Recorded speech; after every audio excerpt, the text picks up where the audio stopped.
soupire après des courants d'eau. Ainsi, mon âme soupire après toi, ô Dieu. Mon âme a soif de Dieu, du Dieu vivant. Quand irai-je?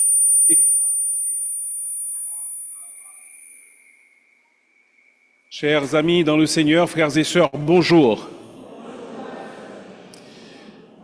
Le psalmiste manifestait son désir d'être dans la présence de Dieu, car il était loin de Dieu.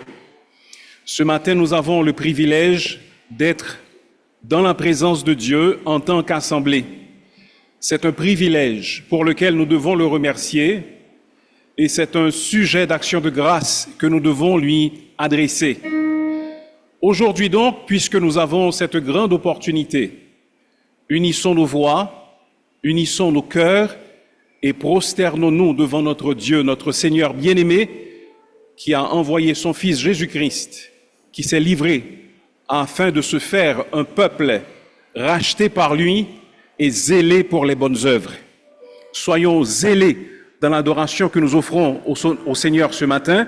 C'est Pasteur Telusma qui viendra nous diriger dans le culte.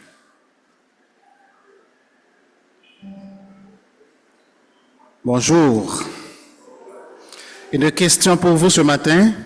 Votre âme soupire-t-elle après Dieu comme une biche soupire après des courants d'eau? La réponse est quoi? Et si la réponse est oui, je vous prie de vous mettre debout et chantons les paroles « Comme une biche soupire après des courants d'eau ».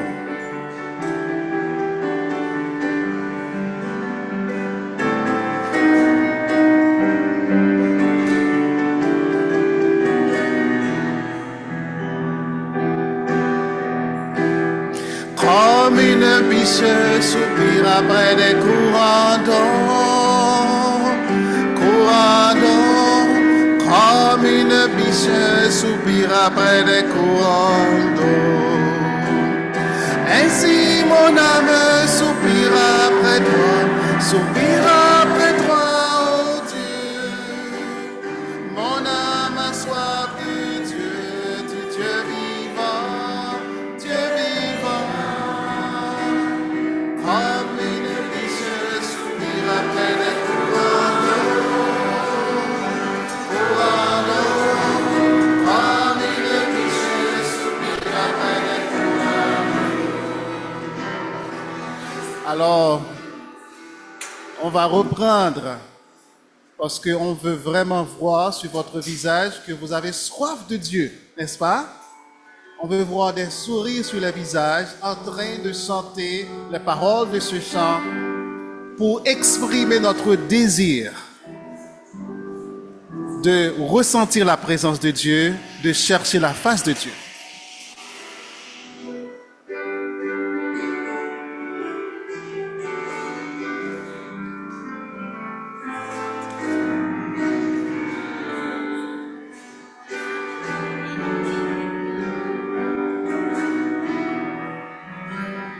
Comme une biche soupire après des courants d'eau, comme une biche soupire après des courants d'eau. Ainsi mon âme soupire après toi, ô Dieu. Mon âme a soif de Dieu, Dieu vivant, Dieu vivant. Comme une biche soupire après des courants d'eau, comme une biche soupire après des courants d'eau.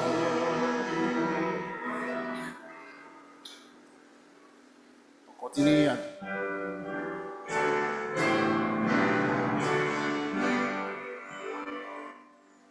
Gloire à Dieu notre Créateur,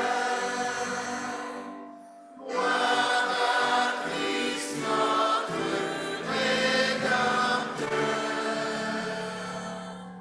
gloire à l'Esprit consolateur.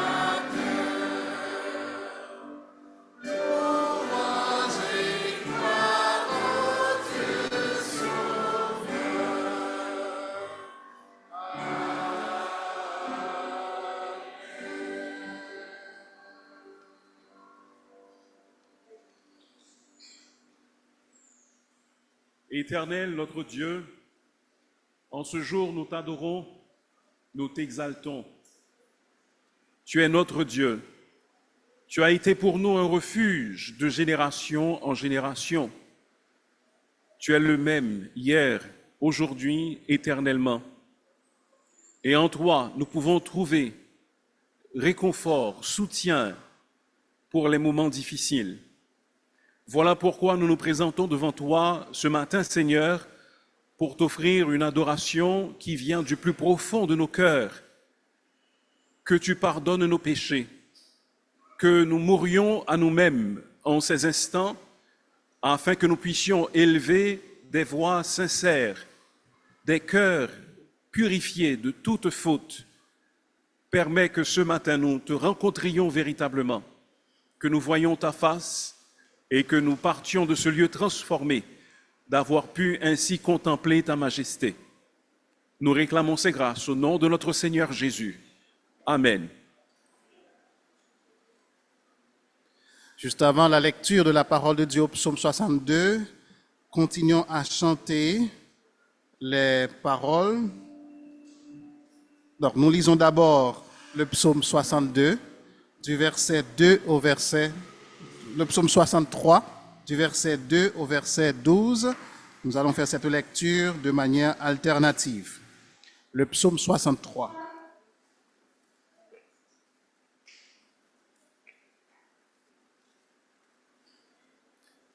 Psaume 63. Ô Dieu, tu es mon Dieu, je te cherche, mon âme a soif de toi, mon corps soupire après toi, dans une terre aride, desséchée et sans eau.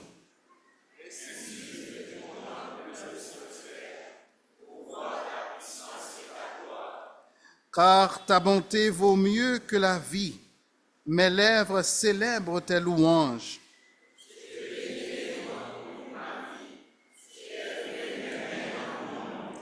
Mon âme sera rassasiée comme de mets gras et succulents, et avec des cris de joie sur les lèvres, ma bouche te célébrera.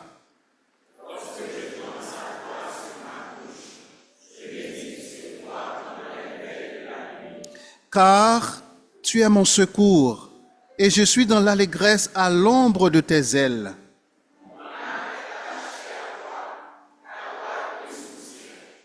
Mais ceux qui cherchent à m'ôter la vie iront dans les profondeurs de la terre. Ils seront livrés au glaive, ils seront la proie des chacals.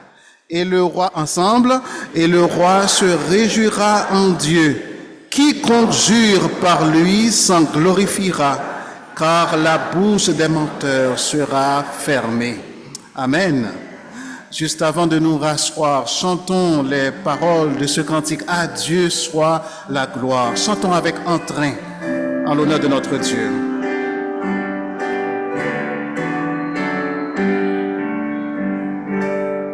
À Dieu soit la gloire par son grand amour dans mon âme noire, s'est levé le jour. Jésus à ma place mourut sur la croix, il m'offre sa grâce et je la reçois. Gloire à Dieu. Terre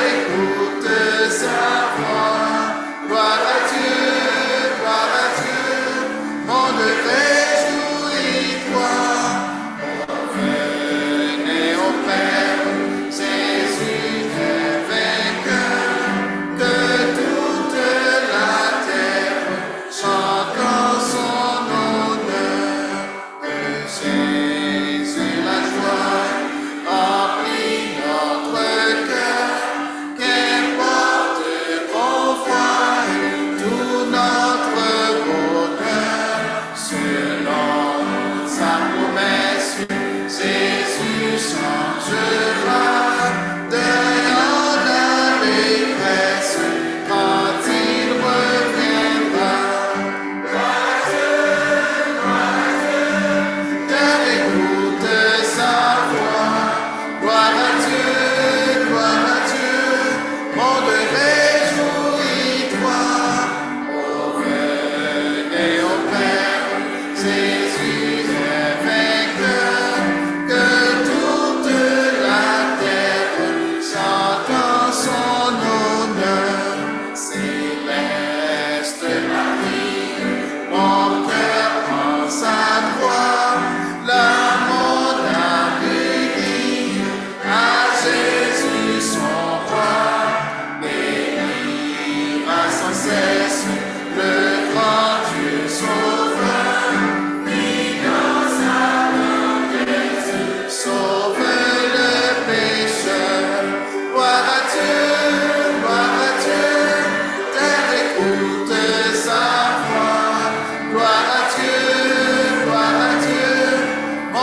Je vous invite à vous saluer les uns les autres avant de vous rasseoir.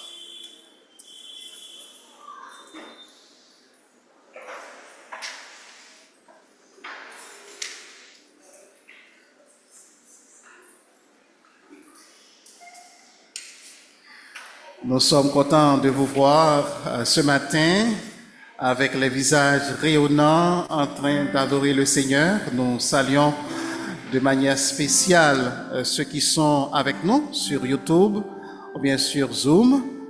Et nous sommes aussi contents de voir certaines personnes qui étaient absentes pendant un certain temps. Nous sommes contents de voir Annie qui se cache et aussi Marc. Nous sommes contents de les voir. Nous continuons à prier, le Seigneur est fidèle. Bon retour à Réjeanne également, bon retour à Dr Micheline Charles Chachou. Nous sommes contents que vous soyez de retour. Nous allons continuer à adorer le Seigneur avec les paroles de ce cantique « J'ai trouvé la paix profonde ».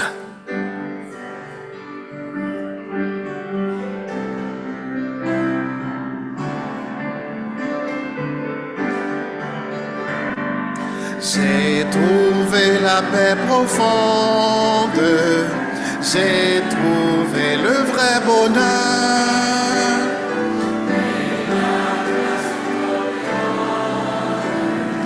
A purifié mon cœur à la source des eaux pures.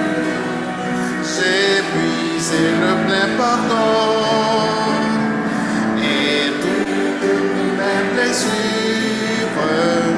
J'ai reçu la guérison. J'aimerais te voir, mon frère, venir à ces vives eaux, jouir déjà sur la terre d'un ciel si parfait, si beau. Sais-tu que la vie est belle sous le Seigneur, et la jeunesse éternelle avec Christ pour ton bonheur, avec Jésus plus de crainte, mourir pour s'être triomphé, souffrir pour Jésus sans plainte, c'est bien vers le ciel marcher. J'aimerais te voir, mon frère, venir à ces vives eaux, jouir déjà sur la terre d'un ciel si parfait, si beau. Quand au bout de la carrière, nous verrons tous là-haut, te verrai-je alors, mon frère, heureux près des vives eaux, quand la parfaite harmonie de ce monde merveilleux charmera l'âme ravie, seras-tu près de ton Dieu? J'aimerais te voir, mon frère, venir à ces vives eaux, jouir déjà sur la terre d'un ciel si parfait, si beau.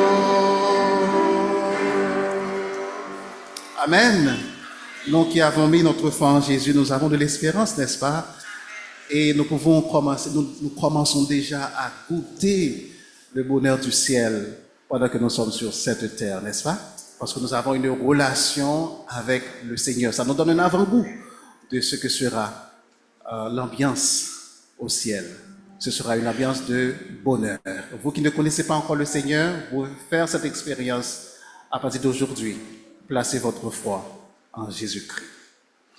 Nous allons tout de suite avoir les annonces de l'Église avec notre frère Ismaël Joseph.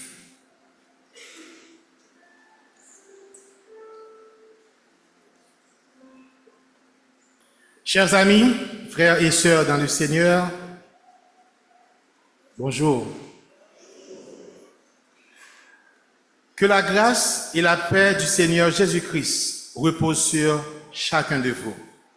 Accueillons la fidélité de notre Dieu comme une rosée qui rafraîchit nos âmes, comme une lumière qui éclaire nos pas, comme une main qui soutient nos combats. Nos salutations s'adressent non seulement à vous, mais aussi à vos frères et sœurs qui nous rejoignent à distance via Zoom et YouTube. Ils sont pleinement unis à nous dans cette communion fraternelle. Bienvenue à vous qui nous suivez sur Zoom et également sur YouTube. Et vous qui êtes présents ici, s'il y a parmi vous qui sont ici pour la toute première fois, nous vous prierons de bien vouloir vous mettre debout. Ainsi, l'Église pourra vous accueillir dans l'amour du Christ de façon toute spéciale. Est-ce qu'il y a des visiteurs parmi nous ce matin? Est-ce qu'il y aurait une personne, un homme, une femme, un jeune homme, un enfant qui serait ici pour la toute première fois? Si c'est le cas pour vous, nous vous prions de vous mettre debout pour que nous puissions vous accueillir.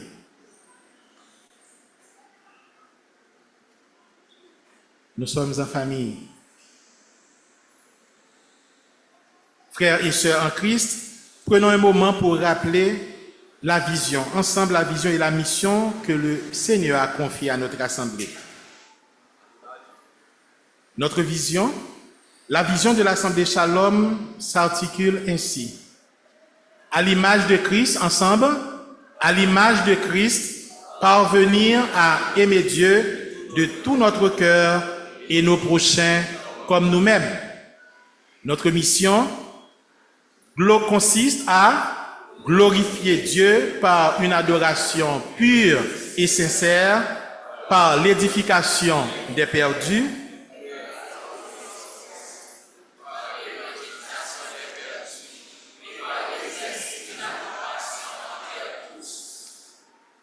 les activités de la semaine, nous avons les dimanches, l'école du dimanche qui commence à 8h précises et se termine promptement à 8h50 dans un esprit de préparation à l'adoration.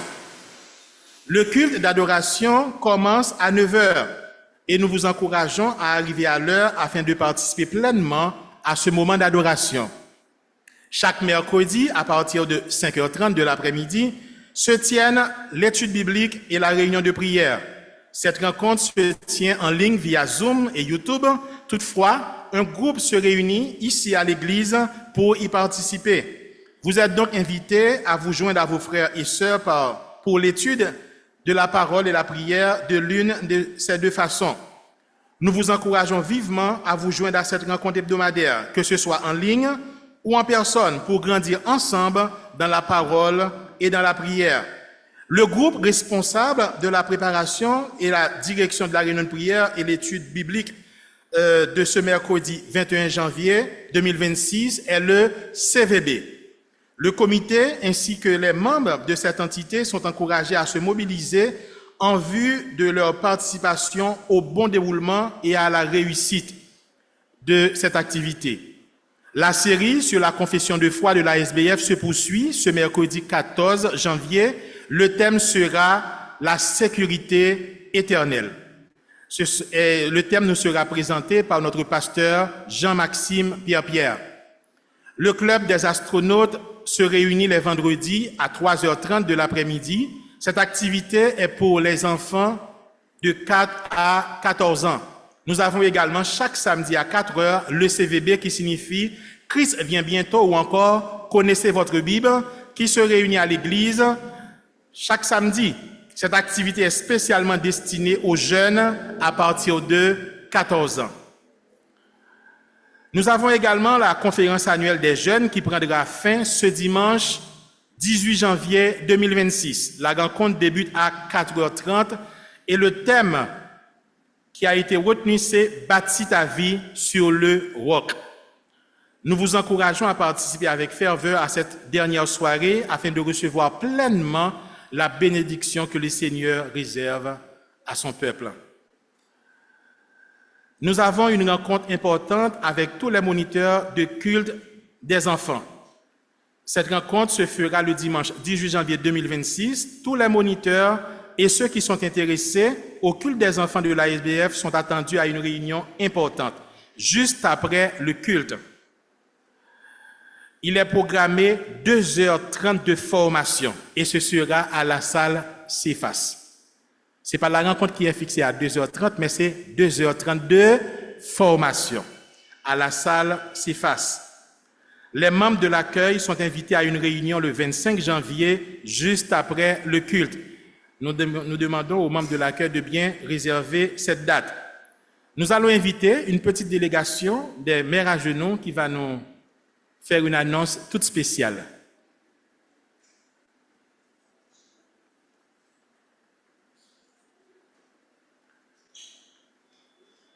Nous en profitons pour demander aux petits serviteurs de se préparer.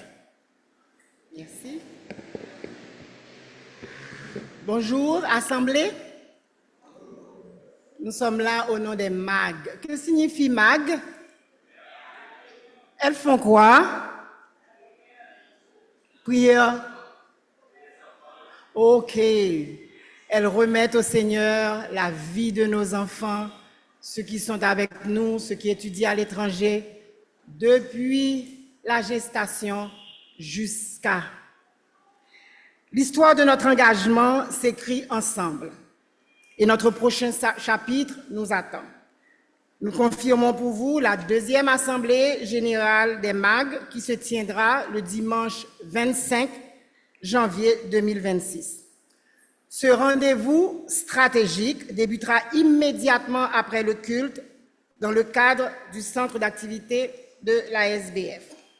Pourquoi est-ce que votre présence est capitale? Les filles, permettez que je vous appelle les filles. Parce que cette assemblée est le creuset de nos ambitions futures.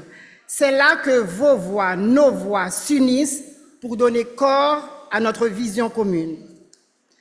Il y aura une pause frugale, une collation légère choisie avec soin, qui vous sera servie pour soutenir nos échanges dans une atmosphère de partage authentique. Pour ceux qui auront avec eux des enfants, des petits-enfants, ils seront aussi servis pendant qu'ils vous attendent. Ne manquez pas ce jalon essentiel de notre parcours. Votre dynamisme est le moteur des MAG. Votre présence en est la force. Ensemble, faisons de cette deuxième Assemblée générale un succès historique. Soyons au rendez-vous de l'action et de la fraternité ou de la sororité. L'objectif est et demeure pareil. Notre sœur Hassani va nous lire la mission et la vision des MAG. Transformer le destin des familles par l'intercession et l'unité. Notre engagement, rassembler des mamans déterminées à se tenir sur la brèche pour leurs enfants et leurs foyers, en utilisant la prière comme levier de transformation et l'amour fraternel comme soutien mutuel. Le verset à l'appui, « Lève-toi, pousse des cris dans la nuit, répands ton cœur comme de l'eau en présence du Seigneur. Lève tes mains vers lui pour la vie de tes enfants. » Lamentation 2, verset 18. La vision, devenir le rempart spirituel d'une génération victorieuse. Notre ambition, voir chaque foyer fortifié et chaque enfant protégé grâce à une armée de mères formées, épanouies et spirituellement influentes, laissant derrière elles un héritage de foi inébranlable.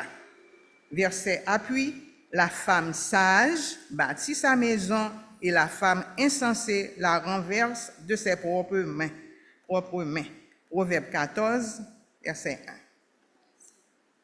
Nous allons avoir une courte prière, donc écoutez-moi avec un esprit de prière.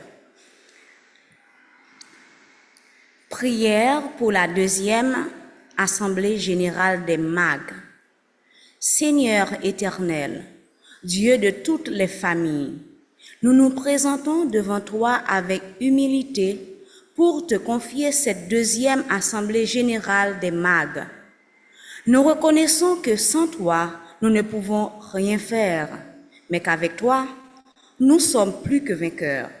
Seigneur, nous implorons ton secours. Accorde-nous ta sagesse pour chaque décision qui sera prise. Enflamme nos cœurs d'un zèle nouveau pour la prière et pour nos enfants. Viens briser tout obstacle et que ton esprit d'unité règne entre nous durant ce rassemblement. Que cette assemblée générale ne soit pas une simple réunion humaine, mais un rendez-vous divin où tu équipes les mamans pour la victoire de leur foyer. Que toute la gloire te revienne aujourd'hui et pour l'éternité. Au nom de Jésus-Christ, nous avons prié. Amen. Nous invitons maintenant notre frère Berton Jean-Louis pour une annonce spéciale au nom des petits serviteurs.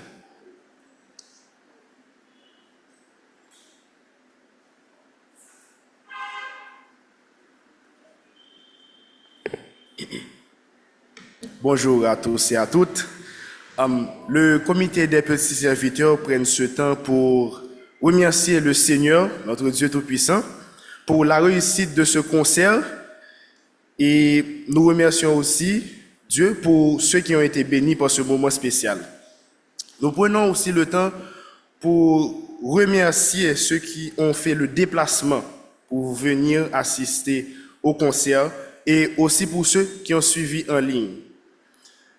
Nous prenons le temps de faire un remerciement spécial à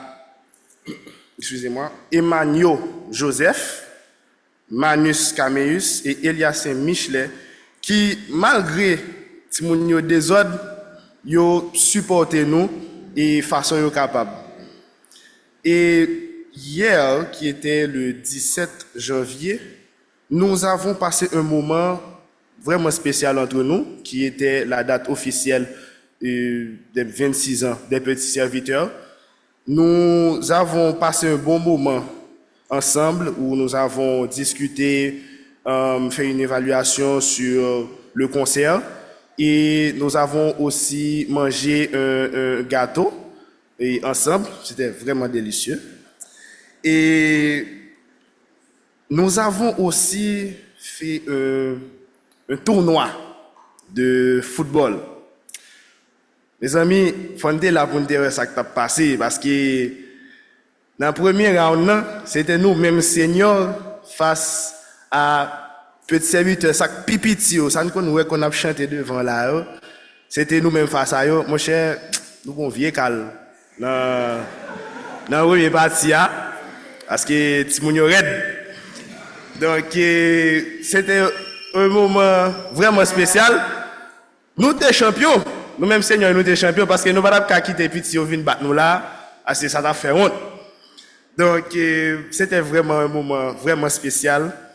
Et j'en profite aussi pour dire que les petits serviteurs sont en vacances depuis hier. Et nous reprendrons le 4 février prochain.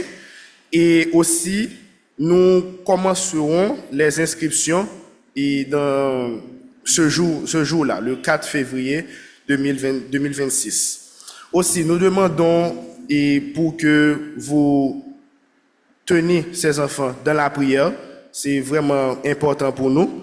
Et pas seulement les enfants, nous-mêmes aussi, nous les seniors, parce que c'est vraiment un travail vraiment difficile. Nous demandons que vous priez pour nous. Et nous disons merci à Dieu pour tout. Nous vous disons merci. Que le Seigneur vous bénisse. L'un des témoignages d'une mère d'enfants qui chante dans les petits serviteurs et que les enfants restent attachés au ministère et restent attachés à l'Église. En effet, il est agréable qu'il est doux pour les frères de demeurer ensemble et également pour que les enfants se réunissent et demeurent ensemble ici à l'Église. Souvent, les enfants apprécient la valeur de ce qu'ils font à travers la valeur que vous, adultes, vous accordez à ce qu'il fait. Aussi, je vous invite à applaudir les petits serviteurs qui nous ont bénis à travers leur concert. Enfants qui chantaient dans les petits serviteurs, sachez que votre ministère est apprécié et que ça a de la valeur à nos yeux. Continuez à chanter parce que quand vous chantez, nous sommes bénis par vos chants. Nous avons une nouvelle classe de baptême et d'affiliation qui commence ce dimanche 25 janvier, Dieu voulant. Ce sera à l'heure de l'école du dimanche. Cette classe se tiendra au bureau de l'église et nous vous invitons à voir le pasteur Jean-Maxime Pierre pour vous inscrire. Le ministère de la Jeunesse de la SBF informe les jeunes que la retraite des jeunes se tiendra du 16 au 18 février 2026. Ce sera à l'église. Le thème retenu, c'est « Préserve-toi des souillures du monde » et le thème est tiré de Jacques 1er, le verset 27. Les frais de participation s'élèvent à 2000 goudes et les inscriptions débutent le dimanche 18 janvier 2026. Les frais d'inscription, la fin des inscriptions est fixée au dimanche 8 février 2026. Les intéressés sont priés de voir la sœur Vénia Augustin pour réclamer un formulaire d'inscription. Les anniversaires de la semaine, nous avons le 18 janvier, ramène l'anniversaire de Stéphane Desulmé, Jefferson Bercy, Thomas Duguay. Le 19 janvier, Clifford Ambroise, Herbson Fanor. Le 20 janvier, Olvens Dave Tézé, Lud Saint-Sylvestre, Myrna Louise Fleurisma. Le 21 janvier, Marc Jeffté René, Nadine Pascal Lamont, Nathan Edwards Toussaint. Et le 22 janvier, ramène l'anniversaire de Jonas et Darlene V. Pierre-Louis. À toutes ces personnes, nous souhaitons un joyeux anniversaire. Et s'il y a des anniversaires qui ont été omis, nous vous invitons à le signaler en envoyant un message au 31 86 28 87. 31 86 28 87. Si vous êtes fatigué et chargé, si par les temps qui courent, que ce soit au niveau national ou international, vous vous sentez un peu abattu, faites vôtre le verset thème de la semaine que nous trouvons au psaume 63, le verset 2. Ô Dieu, tu es mon Dieu, je te cherche. Mon âme a soif de toi. Mon corps soupire après toi. Dans une terre aride, desséchée et sans eau. Bon dimanche et bonne adoration.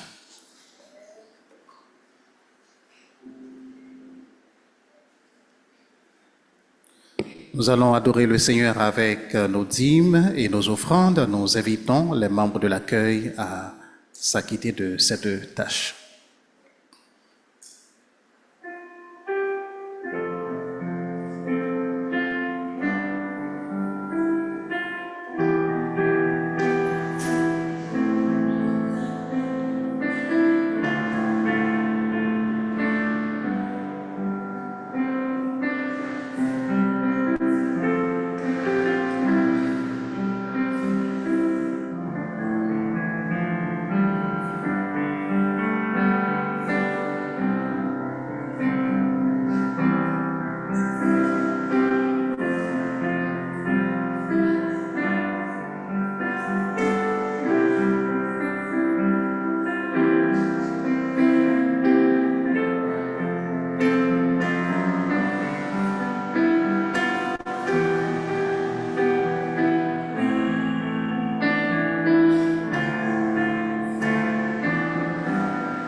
Prions le Seigneur. Notre Dieu, nous nous prosternons devant toi ce matin et nous exaltons ton saint nom. Qui est comparable à toi, ô notre Dieu? Tu fais des prodiges. Personne d'autre ne peut prétendre pouvoir faire ce que tu fais. Les dieux des nations ne sont pas des dieux, car elles ont des pieds, ne peuvent pas marcher, elles ont des yeux, ne peuvent pas voir.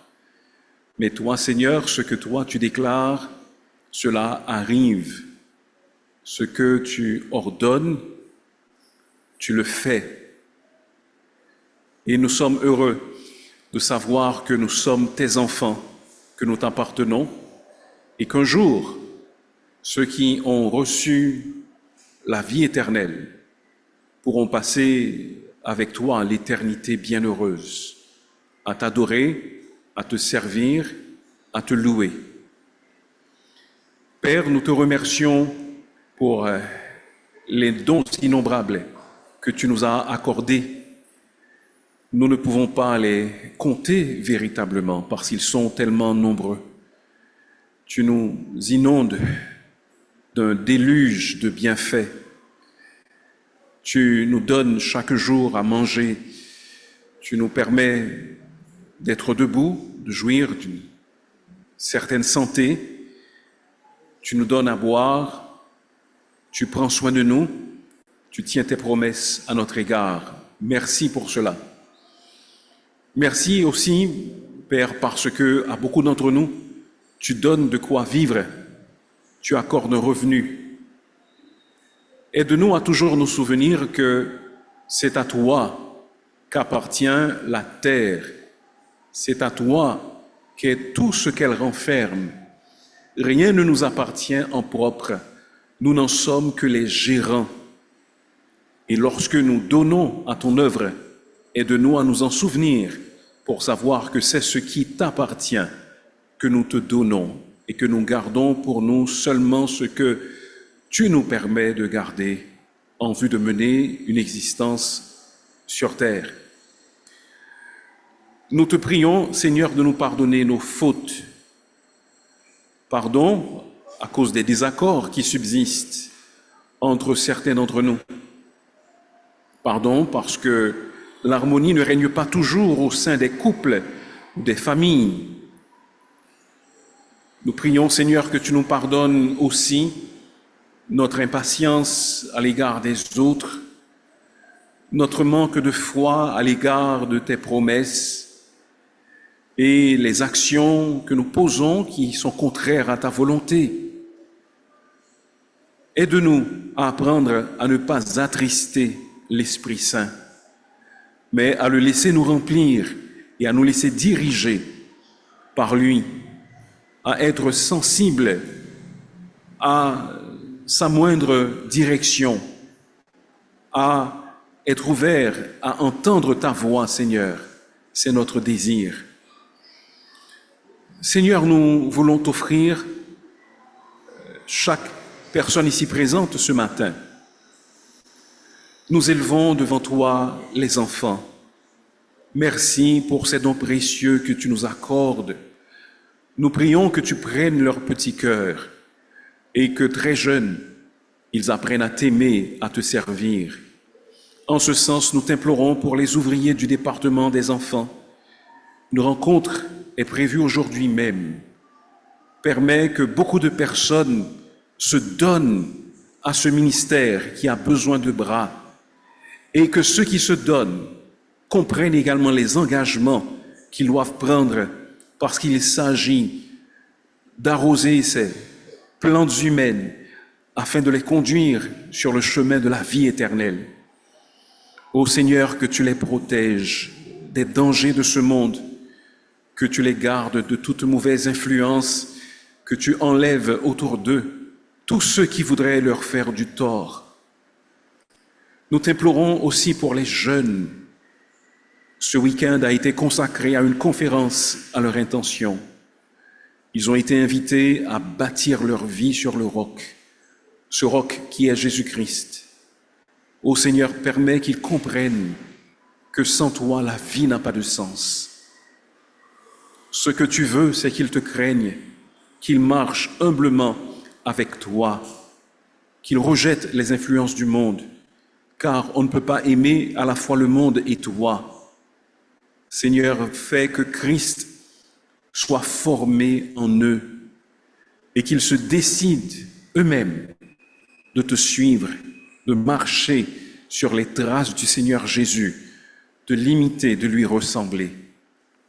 Seigneur, préserve-les, car nous savons qu'à cet âge, on est enclin à commettre toutes sortes d'erreurs, que tu les en préserves et que tu permettes qu'ils deviennent des hommes et des femmes de Dieu, prêts à te servir. Le Seigneur Jésus-Christ disait que la moisson est grande, mais qu'il y a peu d'ouvriers. Aujourd'hui encore, c'est vrai. On a besoin de plus d'ouvriers dans la moisson. Nous prions que tu touches les cœurs de personnes présentes ici ce matin, afin qu'elles s'offrent pour la moisson des âmes, la moisson de la semence de l'Évangile. Seigneur, dans notre Église même, nous prions que tu appelles des évangélistes, des pasteurs, des missionnaires qui pourront porter la bonne nouvelle de Jésus-Christ jusqu'aux extrémités de la terre. Nous voulons en ce sens te remercier, te prier pour la famille Aurélien. Nous te demandons, Seigneur, d'accompagner cette famille, de la protéger et de faire fructifier l'œuvre de ses mains. Père, nous t'implorons aussi pour ceux qui sont plus mûrs, plus âgés, ceux qui sont à l'âge du mariage, ceux qui sont déjà dans le mariage. Aide-nous, Seigneur, pendant que nous sommes d'âge mûr, à ne pas commettre d'erreurs regrettables non plus. Aide-nous à te faire confiance, car tu es celui qui prendra soin de nous jusque dans la blanche vieillesse et jusqu'à la tombe. Ne permets pas, Seigneur, que nous tombions dans quelque compromis malheureux qui affectera notre témoignage et qui donnera une opinion faussée de la personne que tu es, du Dieu que nous disons servir. Aide-nous à te tenir la main et à marcher tout près de toi. Père, souviens-toi de nos frères et sœurs du troisième âge, que tu sois à leur côté pour les réconforter. Aide-les à supporter les maladies dont ils n'avaient pas souffert plus jeunes. Aide-les également à mettre leur espérance en toi. Nous prions que les femmes âgées comprennent leur responsabilité d'instruire les plus jeunes. Nous voulons te prier spécialement pour les mères à genoux. Merci pour cette assemblée générale programmée dans 8 jours. Permets que ce mouvement soit à la base d'une résurgence du sens des responsabilités des femmes et qu'elles s'engagent non seulement à prier pour les générations montantes, mais également à s'investir dans la vie des femmes plus jeunes. Merci, ô notre Dieu, pour tout ce que tu fais pour nous, tout ce que tu nous accordes comme privilège. Aide-nous à t'être reconnaissants et à vivre d'une manière telle que notre reconnaissance se voit par nos actions, par nos paroles et surtout par notre consécration à ton service. Dirige-nous donc aujourd'hui, que nous soyons à l'écoute de ta parole et que nous soyons transformés par cette parole, car nous te prions et te demandons ces choses au nom de notre Seigneur Jésus. Amen.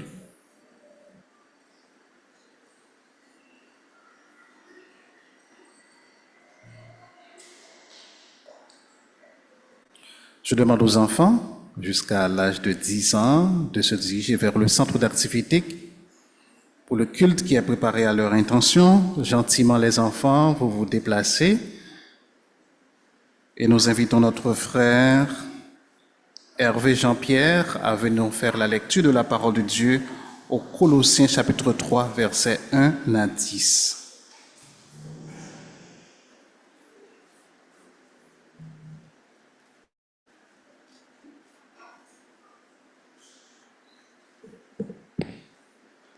Bonjour frères et sœurs.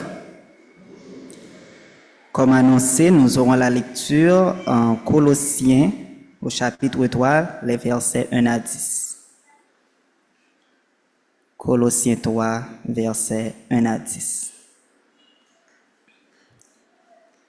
Si donc vous êtes ressuscités avec Christ, cherchez les choses d'en haut, où Christ est assis à la droite de Dieu. Affectionnez-vous aux choses d'en haut et non à celles qui sont sur la terre, car vous êtes morts et votre vie est cachée avec Christ en Dieu.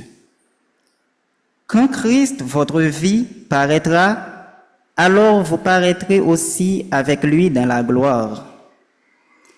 Faites donc mourir les membres qui sont sur la terre, l'impudicité, l'impureté, les passions, les mauvais désirs, la cupidité, qui est une idolâtrie. C'est à cause de ces choses que la colère de Dieu vient sur les fils de la rébellion. C'est ainsi que vous marchiez autrefois lorsque vous viviez dans ces péchés. Mais maintenant, renoncez à toutes ces choses, à la colère, à la calomnie, aux paroles équivoques qui pourraient sortir de votre bouche.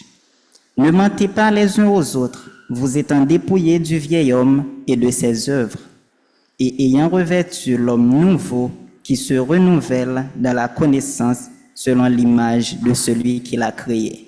Parole du Seigneur.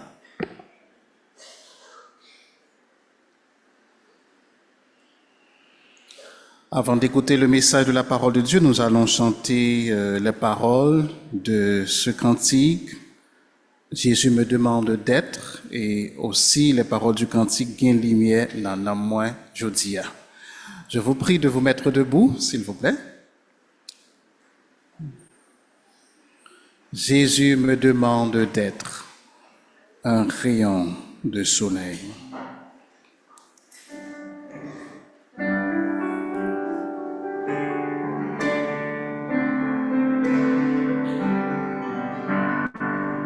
Jésus me demande d'être un rayon de soleil qui gaiement fait se connaître son amour sans pareil. Un rayon de joie, un doux rayon de soleil que Jésus envoie. Oh, quel bonheur sans pareil. Jésus me demande d'être un rayon bienfaisant, comme un reflet de ce maître aimable et complaisant. Un rayon de joie, un doux rayon de soleil que Jésus envoie. Oh, quel bonheur sans pareil. Oh, que n'oublie en moi-même, je ne m'efforce plus que d'être pour ce que j'aime, un reflet de Jésus. Un rayon de joie, un doux rayon de soleil que Jésus envoie. Oh, quel bonheur sans pareil, que partout mon cœur sourire et ma joyeuse humeur soit un baume à qui sourire et que jouisse un cœur. Que Jésus m'emploie et qu'il me rende pareil au rayon de joie, au doux rayon du soleil. Gain lumière nan nan moi jodia. Lorsque nous serons à la deuxième strophe, nous voudrions écouter les femmes et les filles, et à la troisième strophe, les hommes, et nous serons tous ensemble dans le refrain.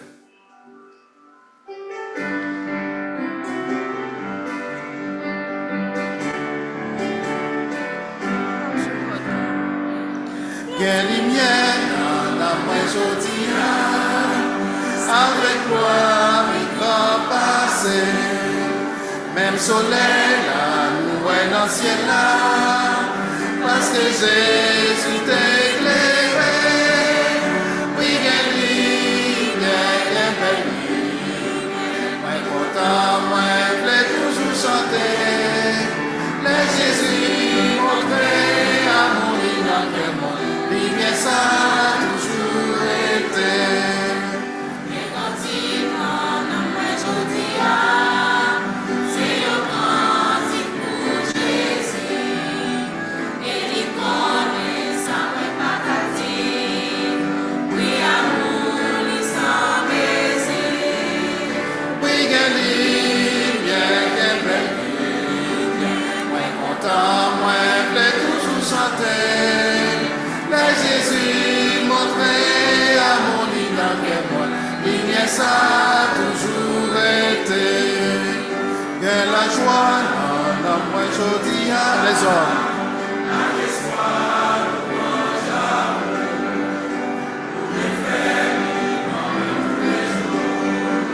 Pour celle-là, il va moi tout.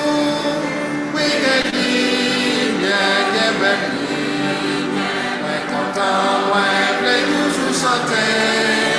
Les Jésus montré à mon lit que moi, il ça a toujours été. Il semble que vous voulez continuer à chanter. Eh bien, on reprend le refrain, n'est-ce pas?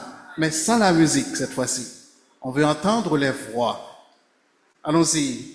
Oui, Gally, bien que belle nuit. Moi content, moi voulais toujours chanter. Les Jésus montré à mon lit que moi, ligne ça a toujours été. Amen. Écoutons le message de la parole de Dieu qui nous sera apporté ce matin par notre pasteur Jean-Maxime Pierre-Pierre.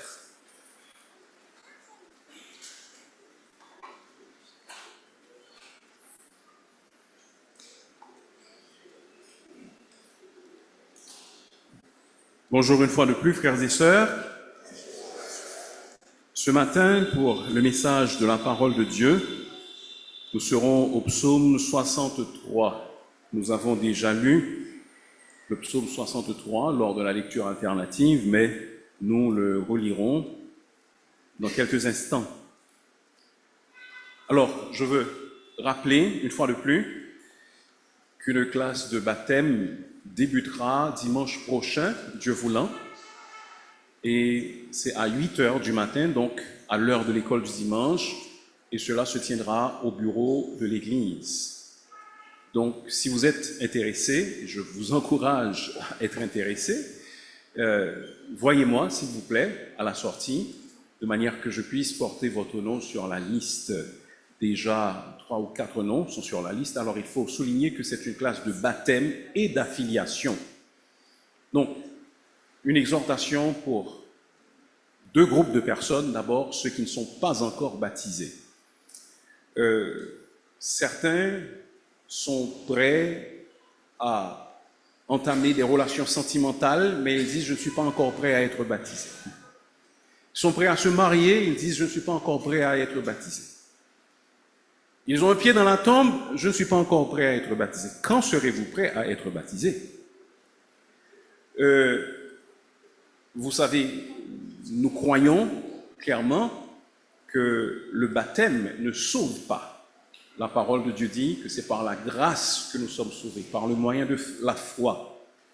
Cependant, si le baptême ne sauve pas, nous devons nous poser une question. Si quelqu'un refuse d'être baptisé, est-ce qu'il est véritablement sauvé? Parce que le baptême, c'est l'ABC de la vie chrétienne. Et si quelqu'un dit « oui, je connais Jésus », et que cette personne refuse de faire la première chose, la première exigence que fait Jésus, comment est-ce que cette personne peut vraiment dire qu'elle est sauvée? Posez-vous la question. Maintenant, à un autre groupe de personnes, si vous fréquentez l'Église régulièrement depuis un certain temps et que vous n'êtes pas certain de retourner à votre Église d'origine, alors nous vous encourageons, nous vous invitons à considérer sérieusement l'affiliation à l'Assemblée Shalom. Ceci étant dit, nous allons maintenant lire le psaume 63, les 12 versets. L'introduction est 11 versets. Psaume 63.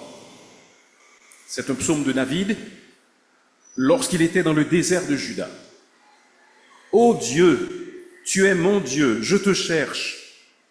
Mon âme a soif de toi, mon corps soupire après toi, dans une terre aride, desséchée, sans eau. Ainsi je te contemple dans le sanctuaire pour voir ta puissance et ta gloire, car ta bonté vaut mieux que la vie. Mes lèvres célèbrent tes louanges. Je te bénirai donc toute ma vie. J'élèverai mes mains en ton nom. Mon âme sera rassasiée comme de mets gras et succulents, et avec des cris de joie sur les lèvres, ma bouche te célébrera. Lorsque je pense à toi sur ma couche, je médite sur toi pendant les veilles de la nuit, car tu es mon secours, et je suis dans l'allégresse à l'ombre de tes ailes. Mon âme est attachée à toi, ta droite me soutient. Mais ceux qui cherchent à m'ôter la vie iront dans les profondeurs de la terre. Ils seront livrés au glaive, ils seront la proie des chacals, et le roi se réjouira en Dieu. Quiconque jure par lui s'en glorifiera, car la bouche des menteurs sera fermée. Amen. Une oasis, c'est un lieu dans le désert où pousse de la végétation grâce à la présence de l'eau, que ce soit de l'eau souterraine ou de l'eau en surface. Là, le voyageur fatigué peut se reposer. La chaleur suffocante du désert fait place à la fraîcheur. Les branches de palmier servent de parasol contre le soleil brûlant. Le psaume 63 parle de l'expérience que David a faite dans un désert, plus particulièrement le désert de Juda. Cependant, pendant que David était dans le désert de Juda, lui également, il a trouvé une oasis. Mais cette oasis n'était pas une oasis physique, c'était plutôt une oasis spirituelle. Qu'est-ce qui se passe dans ce psaume et pourquoi le disons-nous? Le contexte qui entoure l'écriture de ce psaume est le suivant. Absalom, fils de David, complote contre lui et il marche contre David. Pour éviter un bain de sang et également la défaite qui est presque certaine, alors David décide de s'enfuir, lui et quelques centaines, voire quelques milliers de personnes. Et c'est à ce moment-là qu'il doit passer par le désert de Juda avant d'arriver à une ville plus clémente qui porte le nom de Mahanaïm. Et lorsque David passe par ce désert, qui aurait dû être un désert de larmes et d'amertume, il fait l'expérience plutôt d'une piété renouvelée, étonnamment. Le désert de Juda, où David est passé, n'est pas une étendue de sable à l'infini, comme le Sahara, par exemple. Cependant, c'est une succession de collines en pente rapide, ou en pente raide, pardon, une succession de collines et de ravins profonds. C'était un terrain très difficile sur lequel marcher. Les températures pendant la journée peuvent grimper très haut jusqu'à 42 degrés Celsius. Cependant, dans ce contexte difficile, le psaume 63 nous apprend que, au lieu de connaître une dépression profonde, David atteint des sommets vertigineux de foi. Il s'écrie au premier verset, « Ô Dieu, tu es mon Dieu, je te cherche. Mon âme a soif de toi, mon corps soupire après toi. Quel est le secret de cette victoire? Quel est le secret de ce cheminement victorieux de David à travers le désert de Juda? Je pense que le secret peut être ainsi formulé, et nous pouvons également nous souvenir de cette phrase. C'est que l'attachement à Dieu transforme les déserts de nos vies en oasis. Lorsque nous sommes attachés à Dieu, alors quand nous passons à travers les déserts, ces déserts peuvent se transformer en oasis. Est-ce qu'aujourd'hui nous sommes, comme David, dans le désert? Est-ce que nous connaissons une traversée du désert? Est-ce qu'il y a des épreuves qui s'abattent sur nos vies? La vie a-t-elle perdu son goût?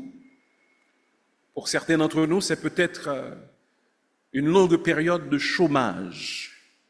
Pour d'autres, c'est peut-être un temps où vous êtes sans domicile fixe, vous errez d'un lieu à l'autre, et vous avez dû abandonner votre maison à cause des circonstances que nous connaissons tous.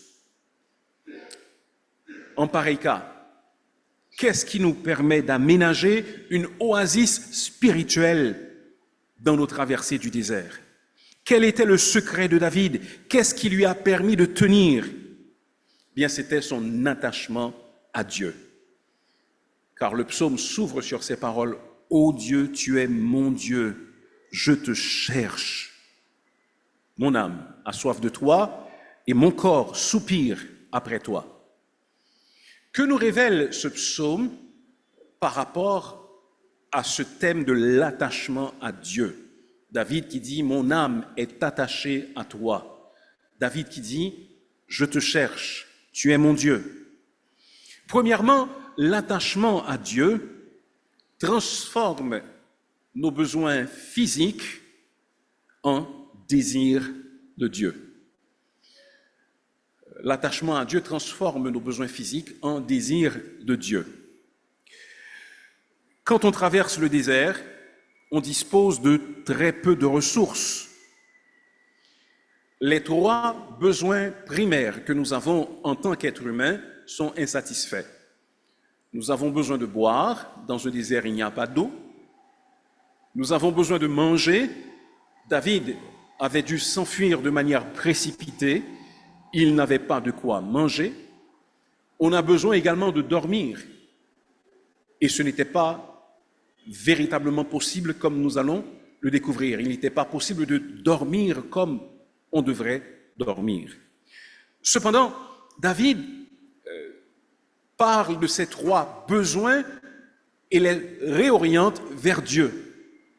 D'abord, la soif physique devient soif de Dieu. Il dit, « Mon âme a soif de toi, mon corps soupire après toi dans une terre aride, desséchée, sans eau. » On pense que dans de telles conditions, David va adresser une prière à Dieu pour lui dire, « Seigneur, je suis dans une terre desséchée, aride, sans eau, s'il te plaît, envoie de l'eau. Car j'ai soif d'eau, j'ai soif de vin, un liquide quelconque. » Mais ce n'est pas ce que dit David. Il dit, « Mon âme a soif de toi. » Je ne sais pas si vous saisissez l'apparente contradiction. Étancher sa soif de Dieu était plus important pour David qu'étancher sa soif physique, parce qu'il avait avant tout soif de Dieu. Comment voulait-il étancher cette soif de Dieu? Eh bien, selon la version Darby, le verset 3 est ainsi traduit, « Pour voir ta force et ta gloire, comme je t'ai contemplé dans le lieu saint. » La manière dont sa soif spirituelle pourrait être étanchée, c'est de voir la gloire de Dieu et sa force dans le lieu saint, dans le sanctuaire. Le sanctuaire était à Jérusalem, car il avait quitté Jérusalem. Et dans le sanctuaire était abrité un meuble très important qui s'appelait l'Arche de l'Alliance. L'Arche de l'Alliance était un coffre fabriqué en bois d'acacia, recouvert d'or. L'arche mesurait environ 125 cm de long sur 75 cm de large et 75 cm de haut. Il était surmonté d'un couvercle également en or. Et ce couvercle, lui aussi, était surmonté par 2 chérubins, l'un en face de l'autre, qui avaient les ailes déployées et dont les ailes étaient jointes et qui couvraient l'arche. Cette arche était le symbole de la présence de Dieu parmi son peuple. Lorsque David a pris la fuite, on a pensé amener l'arche. Cependant, David a demandé qu'on garde l'arche à Jérusalem, car il pensait que peut-être le Seigneur lui donnerait l'opportunité de revenir à Jérusalem et de pouvoir l'adorer comme il le faisait par le passé. Voilà donc que David, dans cette situation désespérée, dans le désert, où il est tiraillé par la soif, son désir le plus cher, ce n'est pas d'avoir sa soif étanchée, mais c'est sa soif de Dieu, avant tout, qu'il veut satisfaire.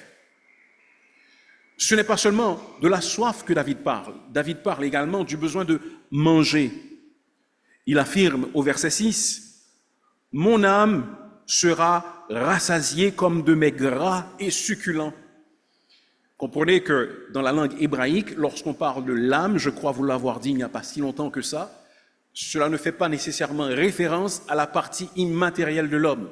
C'est tout simplement la personne de l'homme. Donc, David dit, je serai rassasié comme de mes gras et succulents. Il est rassasié non pas par des mets gras et succulents, mais comme par des mets gras et succulents.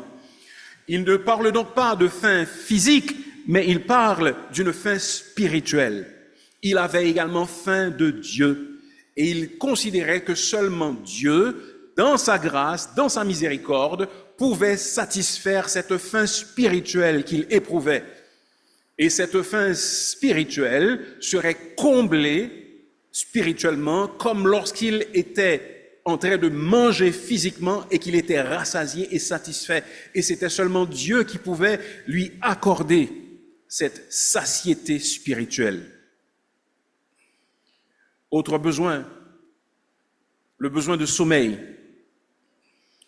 Souvenez-vous que le désert est un endroit inhospitalier.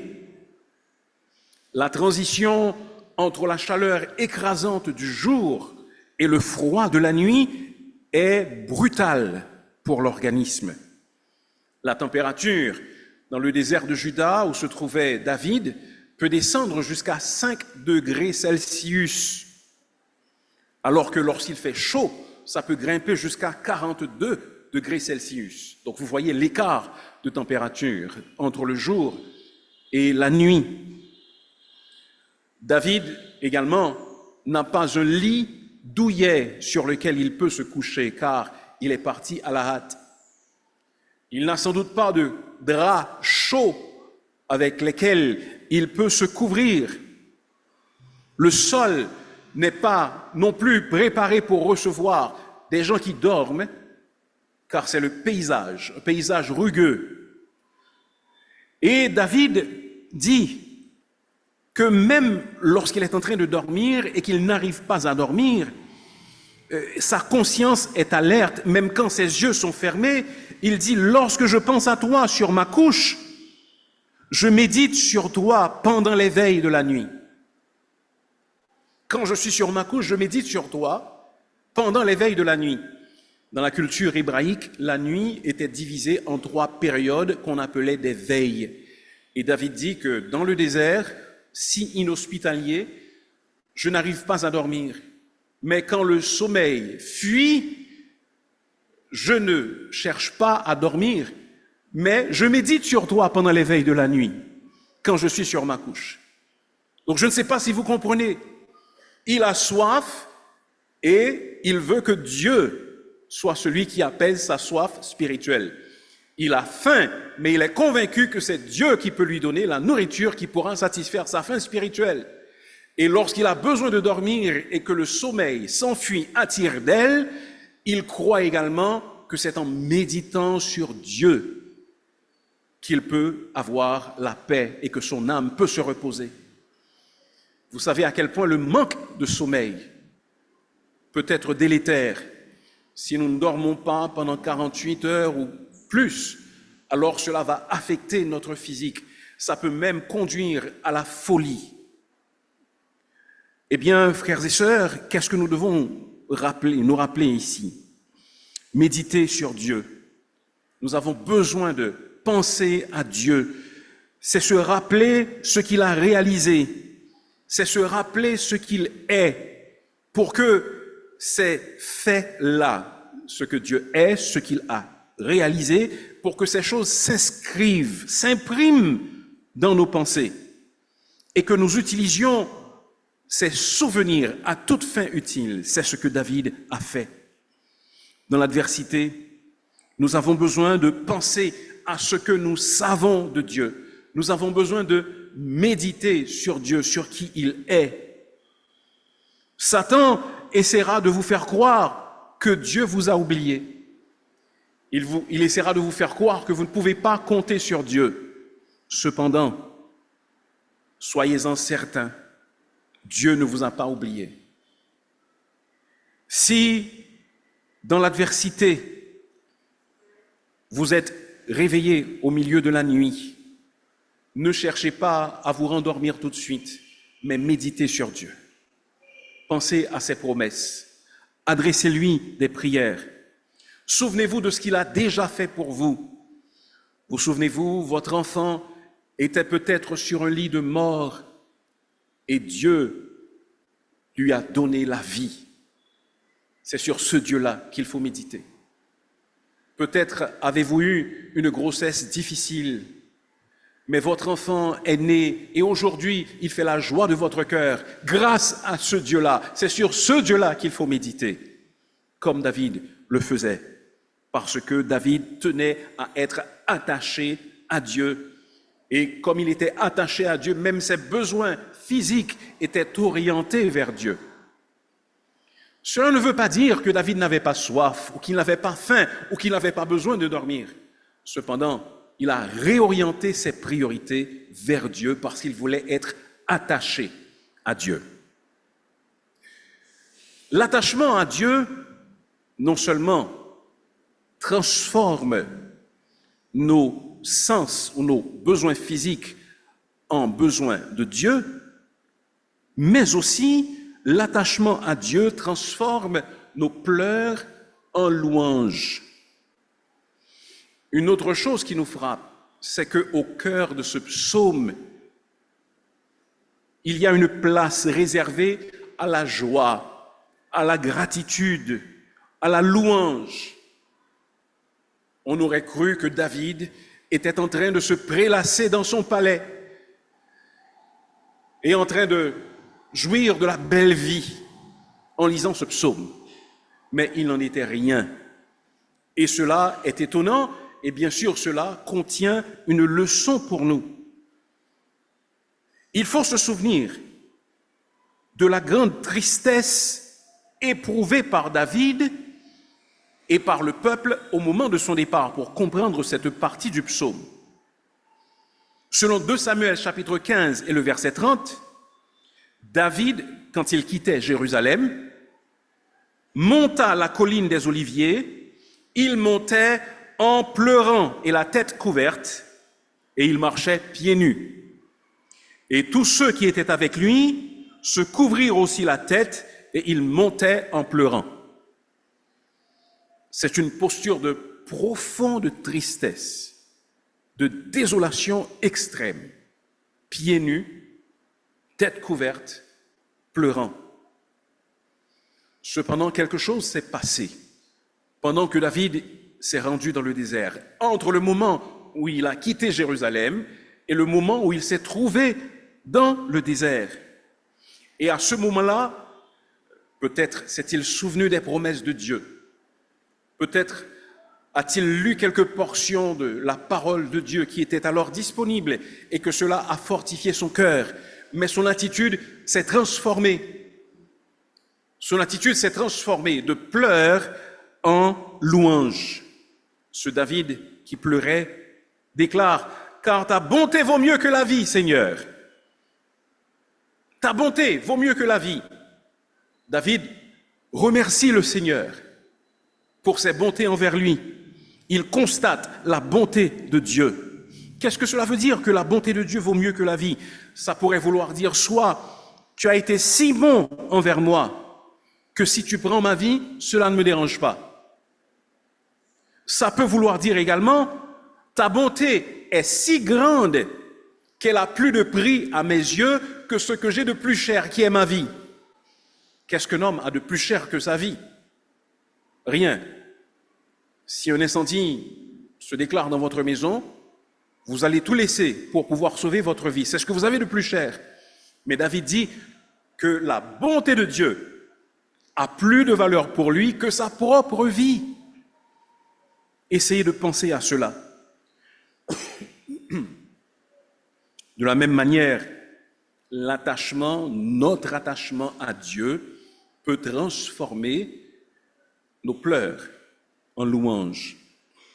L'un des chants les plus populaires de ces dernières années, si je me mettais à le chanter, vous le connaîtriez tous, s'intitule « La bonté de Dieu ».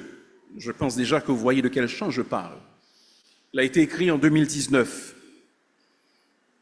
ou il est sorti en 2019. La compositrice principale de ce chant s'appelle Jen Johnson. Elle explique que ce chant est né durant un long processus d'adoption. Son mari Brian et elle avaient déjà 3 enfants, mais ils ont décidé d'adopter un autre enfant. Et un jour, pendant qu'elle conduisait sur une longue route de campagne, alors le refrain lui est venu à l'esprit. Toute ma vie, tu as été bon, car dans ma vie, tu as été si fidèle. Dans ma vie, tu es un Dieu si bon. Et dans le pont, avant le dernier refrain, ce chant dit « Ta bonté court après, ta bonté court après moi. » Savez-vous que c'est vrai? La bonté de Dieu court après nous. C'est ce dont David s'est rendu compte. Ta bonté vaut mieux que la vie. Ta bonté court après moi. Nos plaintes se transformeraient en louanges si seulement nous pensions à la bonté de Dieu envers nous. Cependant, lorsque nous chantons ces paroles, il ne suffit pas d'avoir de la chair de poule. Il faut que nous acceptions leur réalité. Et il faut que nous croyions que Dieu est vraiment bon envers nous et que sa bonté vaut mieux que la vie. Cette expression, ce mot qui est utilisé, qui est traduit par bonté, c'est un mot que l'on trouve à de nombreuses reprises dans l'Ancien Testament. Et ce mot signifie la loyauté fidèle de Dieu envers ceux qui lui appartiennent. Donc Dieu est bon envers nous. La grande majorité d'entre nous, par exemple, nous pouvons appréhender le monde qui est autour de nous avec nos 5 sens. Pas tous, certainement, mais la grande majorité d'entre nous. Est-ce que vous comprenez que ça, c'est une preuve de la bonté de Dieu envers nous? Nous pouvons voir un majestueux coucher de soleil, un lever de soleil, que ne peut reproduire aucun artiste humain, aussi brillant soit-il. Nous pouvons respirer l'arôme du café du matin. Nous pouvons toucher la texture des objets qui nous entourent. Nous pouvons également éprouver du bien lorsque un être cher nous entoure de ses bras. Le toucher de l'autre nous fait du bien. nos papilles festoient lorsque nous voyons du riz aux champignons préparé à la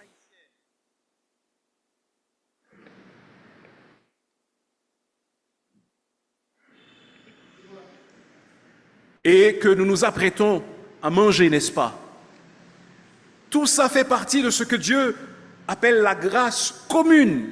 Ça veut dire que ce sont des grâces qu'il accorde à tous les hommes, dans quelque lieu qu'ils vivent. C'est le résultat de la bonté de Dieu. La vie éternelle que Dieu nous offre en Jésus-Christ, c'est le résultat de sa bonté également. Peut-être dites-vous, mais je suis malade depuis des années. Je ne vois pas la bonté de Dieu dans ma vie. Pourquoi persiste-t-on à me dire que Dieu est bon? Eh bien, vous voyez, refuser de reconnaître la bonté de Dieu, ce serait comme avoir une voiture qui est en bon état, qui a cependant une crevaison, donc un pneu qui est hors service, et dire cette voiture ne vaut rien. Ah, c'est vrai que la voiture a une crevaison, mais il y a tant d'autres choses qui marchent dans la voiture.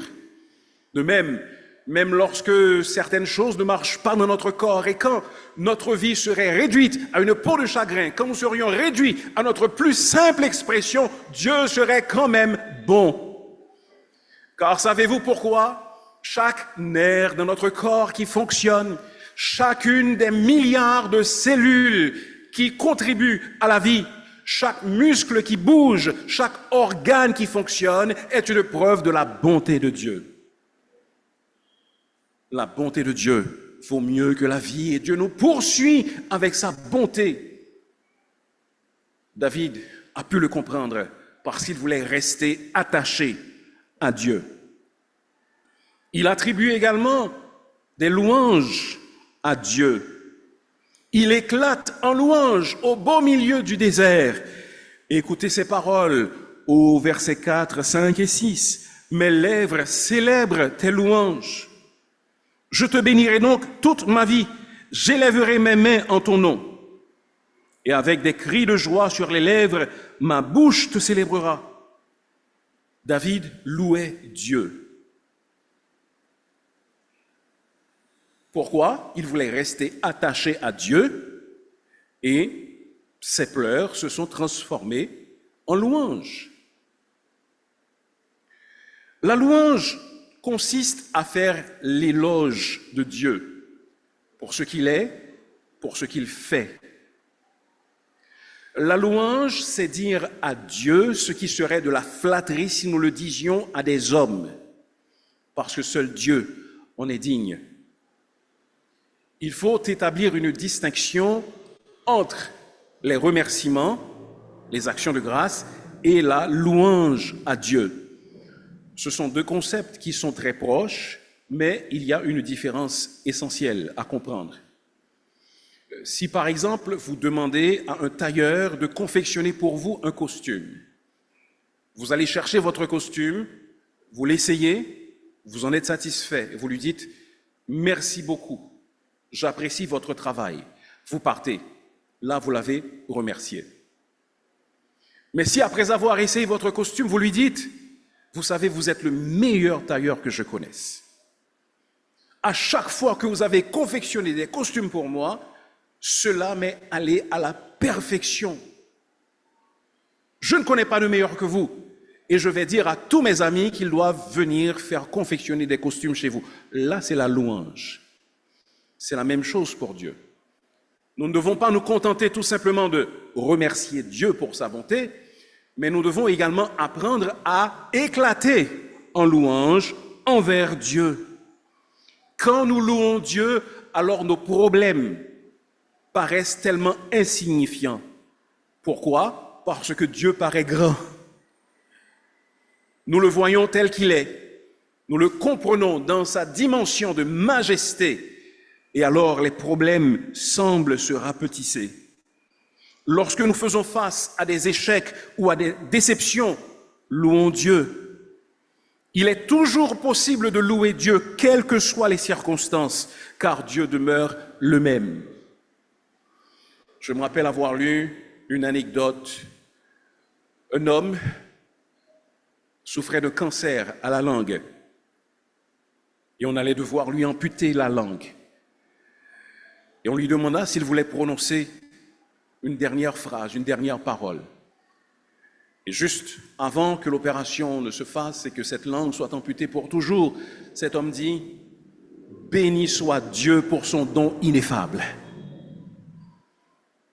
Il loua le Seigneur, même en face d'une si grande adversité. Avons-nous perdu un être cher? Alors louons Dieu, parce qu'il a été pour nous un refuge de génération en génération, parce qu'il ne change jamais. Avons-nous été trahis par des amis? Nous pouvons louer Dieu parce que lui, il est fidèle et il ne nous trahira jamais. Avons-nous été humiliés? Alors louons Dieu pour sa grandeur et louons-le parce qu'il nous enseigne une leçon d'humilité. Est-ce que nous sommes dans la disette? Alors louons Dieu parce que par ce moyen, il nous apprend que l'homme ne vivra pas seulement de pain, mais de toute parole qui sort de sa bouche. Il y a toujours moyen de louer Dieu. L'attachement à Dieu transforme les déserts de nos vies en oasis. L'attachement à Dieu transforme nos besoins physiques en désir de Dieu, comme ce fut le cas pour David. L'attachement à Dieu transforme nos pleurs en louanges. L'attachement à Dieu, en troisième lieu, transforme la défaite en victoire. Au verset 10 et 11, David dit ces paroles. « Mais pour ceux qui cherchent à m'ôter la vie, iront dans les profondeurs de la terre. Ils seront livrés au glaive. Ils seront la proie des chacals. » Qui cherchait à faire mourir David? Son fils Absalom, n'est-ce pas? Quelque temps plus tard, une bataille se livra dans la forêt d'Éphraïm entre l'armée d'Absalom et l'armée de David. Absalom avait beaucoup de cheveux et pendant qu'il était sur une mule, la mule passa sous un chêne et les cheveux d'Absalom restèrent accrochés et Absalom resta suspendu. Il ne pouvait pas se sauver. Alors, le roi David était resté à l'écart. Il ne s'était pas rendu à la bataille.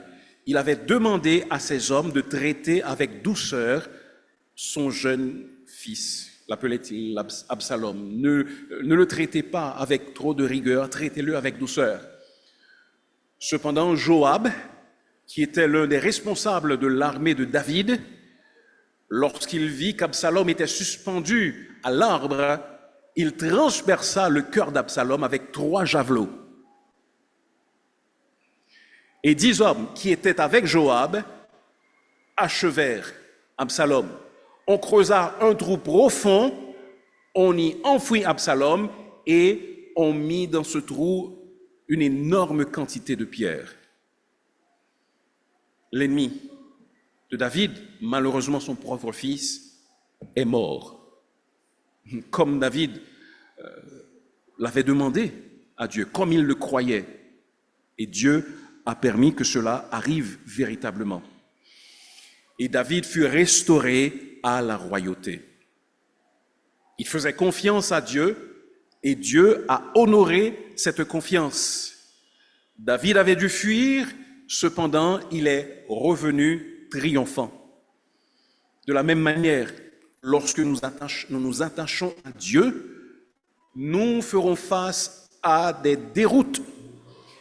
Mais si nous restons fidèles, si nous disons « mon âme est attachée à toi », alors Dieu peut transformer cette déroute en victoire. Il est bon, il est fort, il ne change pas. Nous pouvons toujours compter sur lui. Chers amis, David dit donc, « Ô Dieu, tu es mon Dieu, je te cherche, mon âme a soif de toi, mon corps soupire après toi. » Il était attaché. L'idée dans ce verbe qui n'apparaît pas dans la traduction Louis II, dans l'idée de chercher, c'est « je te cherche tôt le matin, je te cherche au point du jour ». Cela parle donc de l'implication de David et de sa recherche très poussée, très sérieuse, très assidue de la personne du Seigneur et de son désir profond de rester attaché à Dieu. Et nous avons besoin d'imiter l'exemple qu'il nous laisse, car Dieu est digne de notre attachement.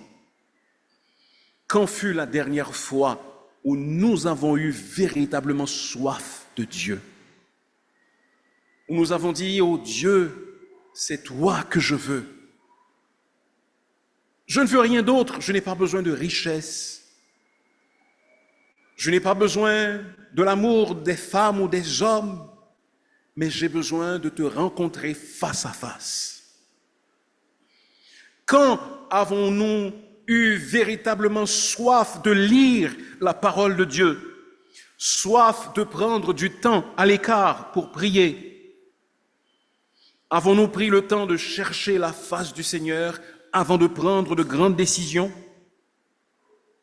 Éteignons l'ordinateur, accrochons le téléphone, n'allumons pas le petit écran, réveillons-nous 5, 10 minutes, 30 minutes d'avance, tôt le matin, de manière à chercher la face de Dieu, pour que nous également nous soyons attachés à notre Dieu, parce que c'est notre attachement à lui qui produira des choses extraordinaires dans nos vies. Toute l'Écriture nous exhorte à chercher Dieu. Ésaïe chapitre 55, qui verset 6, « Cherchez l'Éternel pendant qu'il se trouve, invoquez-le tandis qu'il est prêt. » Jérémie 29, verset 13, « Vous me chercherez et vous me trouverez si vous me cherchez de tout votre cœur. Approchez-vous de Dieu et il s'approchera de vous. » La proximité réelle, prolongée avec Dieu, n'est pas l'apanage des seuls apôtres et des héros de la foi. Le fait d'être attaché avec Dieu, de le suivre et de le chercher, est l'heureux privilège de chaque enfant de Dieu, de chacun de nous ici présents ce matin. Notre Père désire nous ouvrir les trésors de sa toute-puissance. Il veut nous serrer de son éternelle étreinte aimante. Il veut nous apprendre plus de sa personne. Mais malheureusement, ce qu'il a dit du peuple d'Israël est encore caractéristique du peuple de Dieu aujourd'hui. « J'ai tendu mes mains tout le jour vers le peuple rebelle et contredisant. » Il veut la relation avec nous, ses mains sont tendues, mais nous sommes rebelles et contredisants. Dieu nous tend ses bras. Tendons-lui les nôtres pour connaître la tendresse d'une communion ininterrompue avec lui. Ce sera un avant-goût du ciel sur terre. Prions le Seigneur. Merci notre Père pour cette instruction que tu nous donnes dans ta parole. Merci pour cet homme de Dieu, David, dont la vie nous sert d'exemple encore aujourd'hui. Il préfigure notre Seigneur Jésus-Christ, qui lui aussi, dans les temps de difficulté, a été obéissant jusqu'à la mort, et même jusqu'à la mort de la croix. Il est resté attaché à toi. Il a dit, non pas ce que je veux, mais ce que tu veux. Il aurait préféré ne pas boire la coupe, mais il l'a bu quand même. Aujourd'hui, aide-nous à nous inspirer de l'exemple de nos deux grands prédécesseurs pour que nous cherchions à nous attacher étroitement à toi, car ainsi, les déserts de nos vies pourront se transformer en oasis. Qu'il en soit ainsi au nom de notre Seigneur Jésus. Amen.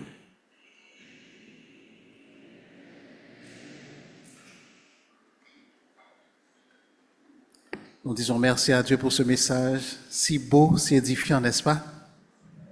Amen. Il y a des gens à l'étranger qui ont peut-être honte de retourner en Haïti. Écoutez, la bonté de Dieu nous poursuit ici également. La bonté de Dieu n'est pas seulement dans les autres pays, elle est aussi en Haïti. Si c'est cette décision que Dieu vous demande de prendre, prenez-la. Et il saura vous accompagner. Et ce matin, j'étais en train d'enseigner à la classe Barnabas, les jeunes universitaires, et je parlais de quelques bonnes expériences que j'ai eues. Vous savez de quoi je parle. Et après avoir laissé la classe, l'Esprit de Dieu m'a dit, tu aurais dû dire que c'est par la grâce de Dieu que tu as fait ça. C'est par la bonté de Dieu. Et j'ai demandé pardon à Dieu parce que j'ai trop mis l'accent sur moi. Et je dis, je vais retourner dans la classe pour leur dire, c'est par la grâce de Dieu que cela a été possible. OK? Tout ce que nous sommes, c'est par grâce. Si vous avez la conviction que la grâce de Dieu vous poursuit, même ici en Haïti, je vous prie de vous mettre debout et de chanter les paroles de ce dernier cantique avec des cris de joie. Ma bouche te chantera, j'élèverai mes mains et te célébrerai. Chantons avec joie. Avec des cris de joie, j'élèverai mes mains et te célébrerai. Avec des cris de joie, ma bouche te chantera. J'élèverai mes mains et te célébrerai. Oh Dieu, tu es mon Dieu. Mon âme te recherche. Il soupira après toi sur la terre desséchée. De joie, ma bouche te chantera, j'élèverai mes mains et te célébrerai. Avec des cris de joie, ma bouche te chantera, j'élèverai mes mains et te célébrerai. Je proclamerai à l'ombre de tes ailes, toi tu es mon secours.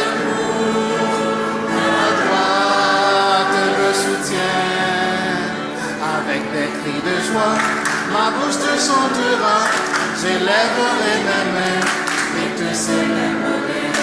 Avec des cris de joie, ma bouche te chantera, j'élèverai mes mains et te célébrerai.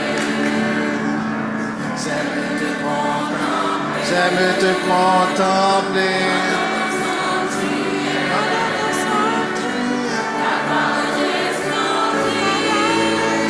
Puissance se lève. Avec des cris de joie, ma bouche te chantera, j'élèverai mes mains et te célébrerai. Avec des cris de joie, ma bouche te chantera, j'élèverai mes mains et te célébrerai. Amen. Que la grâce de notre Seigneur Jésus-Christ, que l'amour de Dieu notre Père et que la douce et intime communion du Saint-Esprit soient et demeurent sur chacun de nous dès maintenant et pour l'éternité. Amen. Merci d'avoir été avec nous. Rendez-vous cet après-midi 4h30 pour la conférence des jeunes. Shalom.